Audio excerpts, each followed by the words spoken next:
بسم اللہ الرحمن الرحیم۔ عمرو بن لہی اور بتحبل۔ بہت دن لڑائی جاری رہی، بڑا خون خرابہ ہوا۔ آخر فیصلہ ہو گیا بنو جرہم نکل جائے۔ لڑائی ختم ہو گئی، بنو جرہم نے ہار مان لی اور چلے گئے۔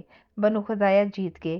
وہ مکہ کے مضاف مرا زہران سے اتر کے مکہ کے اندر آ گئے، مکہ کے متولی بن گئے۔ انہیں اپنی جیت پہ اتنا غرور تھا کہ سال ہر سال تک انہیں خیال بھی نہ آیا کہ خانہ کعبہ سے 40 قدم پہ جو زمزم کا کنواں ہوا کرتا تھا وہ کہاں گیا۔ ویسے بھی مضاف میں رہنے کی وجہ سے وہ اندر کی تفصیلات سے زیادہ آگاہ نہ تھے۔ بستی میں اکا دکا اور کنواں بھی بن گیا تھا۔ زمزم کی انہوں نے پرواہ نہ کی، الٹا وہ اس جگہ سے اٹھوائے ہوئے صفا اور مروہ کی پہاڑیوں پہ رکھے بدکار اصاف اور نائلہ کے بتوں کو واپس اسی جگہ پہ لے آئے، خوب تیل گھی سے چمکایا، پھر ان پتھروں کو نذرانے چڑھائے اور وصول کیے۔ ہارے ہوئے بنو جرہم کے لوگ اپنے اونٹوں پہ سوار ہو کے اس وادی سے نکل گئے۔ وہ لوگ غمگین تھے، اداس اشعار پڑھتے جا رہے تھے۔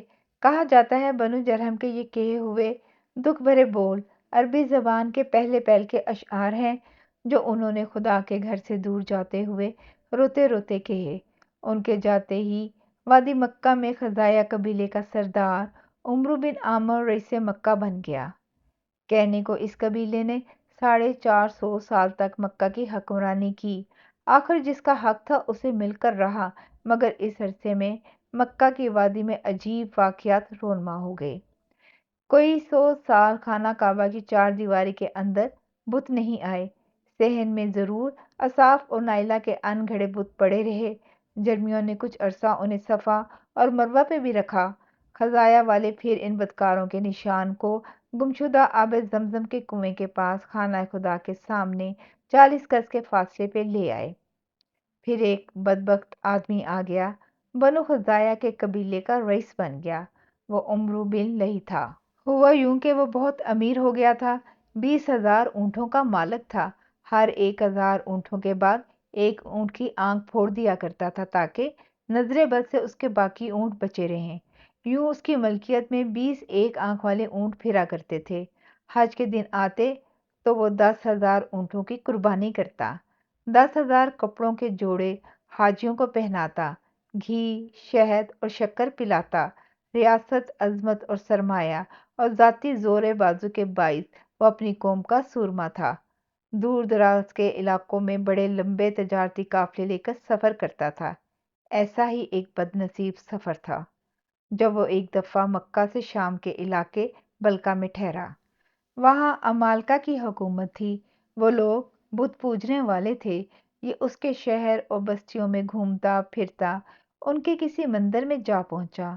رنگا رنگ لکڑی کے، پتھر اور دھات کے سجے سجائے بت ایستادہ ہیں، اور مقامی لوگ ہاتھ جوڑے ان سے اپنے دلوں کی خواہشوں کی فریاد کر رہے ہیں۔ کوئی اولاد کے لیے منتیں کر رہا ہے، کوئی مال و جواہر کے لیے تڑپ رہا ہے، اور کوئی بتوں سے بارش طلب کر رہا ہے۔ عمرو بن لہی کے ساتھ اس کے میزبان ساتھی تھے۔ یہ سب کچھ دیکھ کے بڑا حیران ہوا، پوچھنے لگا یہ مٹی پتھر اور لکڑی کے بنائی ہوئی چیزیں کیا ہیں جن سے تمہارے لوگ فریاد کر رہے ہیں؟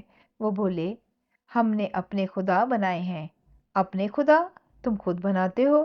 ہاں۔ کیوں؟ ان سے جو مانگا جاتا ہے وہ یہ دے دیتے ہیں۔ مجھے بھی دیں گے؟ اپنے کچھ خدا کچھ بت۔ وہ لالچی کم عقل اور کوتا اندیش تھا، اسے اندازہ ہی نہ ہوا کہ جس چیز سے وہ مانگنے بیٹھے ہیں وہ ان انسانوں سے کمتر اور حقیر ہیں۔ کیسے ان کی دعاؤں کو قبولیت دے سکتے ہیں؟ الٹا خود انہیں دیکھ کر انہی کی طرح ہاتھ پھیلا کے ان کے بتوں کے آگے بیٹھ گیا۔ عرب کے بت کدے۔ عمرو بن لہی کا شام سے واپسی کا سمے آیا تو مندر کے بڑے پروہت سے بولا سرکار، ہمارے پاس بہت بڑا خدا کا گھر ہے مگر اندر سے خالی ہے، 2 دروازے لگے ہیں۔ کئی بار اندر گیا ہوں، اندر کچھ بھی نہیں، پھر بھی باہر کھڑے ہزارہ لوگ اسے سجدہ ٹیک کے اپنی مانگیں مانگتے ہیں۔ تم ہم پہ ایک کرم کر سکتے ہو؟ وہ بولے بول۔ یہ کہنے لگا مجھے اپنے مندر کا ایک بڑا سا بت دے دیں، اسے میں اپنے کعبے میں لگاؤں گا۔ انہوں نے اسے ایک بدحیث سا